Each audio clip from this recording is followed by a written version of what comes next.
আমরা সবাই চাই জীবনে বড় কিছু অর্জন করতে। কেউ চায় সফল ক্যারিয়ার, কেউ চায় স্বাস্থ্যকর জীবন, আবার কেউ হয়তো মানসিক শান্তি। কিন্তু জানেন কি, এই বড় বড় পরিবর্তন আসলে শুরু হয় অত্যন্ত ছোট ছোট অভ্যাস দিয়ে। জেমস ক্লিয়ারের অ্যাটমিক হ্যাবিটস বইটি শুরু হয় একটি ব্যক্তিগত ঘটনার মাধ্যমে, যখন এক ভয়ঙ্কর দুর্ঘটনার পর তিনি ধৈর্য ধরে নিজের জীবনের প্রতিটি খুঁটিনাটি বদলাতে শুরু করেন। না, তিনি এক লাফে বদলাননি, বরং প্রতিদিন একটুখানি উন্নতি, মাত্র 1%, সেটাই তার সাফল্যের সূত্র হয়ে ওঠে। এই বইয়ের মূল বার্তা হল, you do not rise to the level of your goals, you fall to the level of your systems.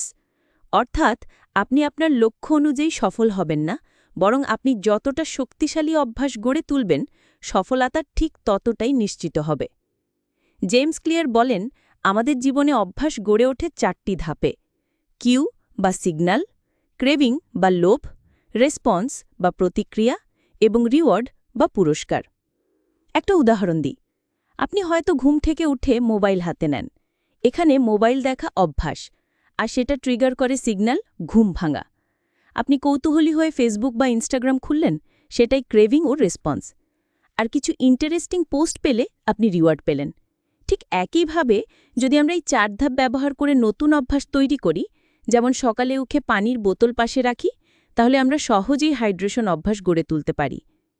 James clear আরও বলেন, অভ্যাস বদলানোর 4টি নিয়ম হল: মেক ইট অবভিয়াস, যেন চোখের সামনে থাকে; মেক ইট অ্যাট্রাক্টিভ, যেন করতে ইচ্ছা করে; মেক ইট ইজি, যেন বাধা কম হয়; মেক ইট স্যাটিসফাইং, যেন পরে ভালো লাগে। এই বইটি আমাদের শেখায় যে ছোট পরিবর্তনও বড় সাফল্যের দিকে এগিয়ে নেয়, যদি আপনি ধৈর্য ধরে প্রতিদিন তা বজায় রাখেন।